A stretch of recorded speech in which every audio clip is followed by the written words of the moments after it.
Savršenstvo u prehrani ti je, ja bih rekao, čak loša stvar i nikad ne bi trebalo težiti savršenstvu zato jer ne postoji.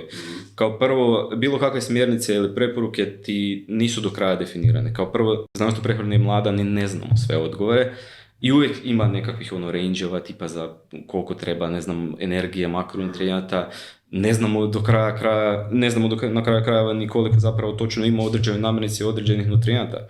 Metode imaju svoje pogreške u samom mjerenju, uvijek ima malo više, malo manje, ovisno koja je namirnica, tako da mislim da je savršenstvo ubojica napretka, definitivno što se tiče prehrane i uvijek kad imam klijente ispred sebe koji teže savršenstvu, ono što je 80% mojeg posla je razgovor o tome kako ne bi trebali tome težiti, da bi uvijek nekako u svoj mindset trebali ubaciti fleksibilnost, ne samo fleksibilnost, ne znam, ako se čuo fleksibilna prehrana, pa on ima više opcija oko same izbora namirnica i prehrane, nego i u mindsetu. Ako se desi nešto da nismo savršeni ili da smo malo van nekakvog svog razmišljanja što bi optimum trebao biti, da je to ok. Da je samo... Nas ne izbaci iz nekakve mentalne ravnoteže. Većina ljudi ti odustaje upravo zbog toga. Opet pričam, možda sam biased s obzirom na ljude koji meni dolaze, s kojima ja radim, jer ih to zanima, ali oni definitivno najviše odustaju zbog toga jer traže savršenstvo, uložili su i novčane sredstava i vrijeme u cijelu tu priču, traže savršenstvo, ne uspiju ga dostići, uvijek se nešto desi. Uvijek se nešto desi i onda je crno-bijeli pogled na sve, ako nije bilo savršeno, onda nema veze.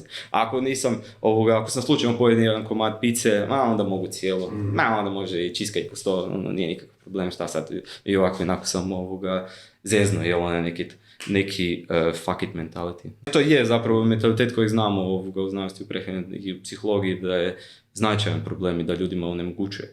Ali ako idemo dati konkretni odgovor šta bi ima nekakva savršena prehrana bila, pa mislim da bi to bila prehrana koja ljudima zadovoljava sve energetske i makronutritivne potrebe, što je fleksibilno, ali zadovoljava i mikronutritivne potrebe, znači nekakve vitamine i minerale, do barem nekakvih onih RDA koje su preporučene doze. Znači RDA required daily? Daily allowance, znači izračunati nekakve vrijednosti na općoj populaciji koje bi trebale zadovoljiti 90% ljudi njihove potrebe, znači uvijek ima nekoga koja je više, ali dobro, za većinu ljudi je to dobro.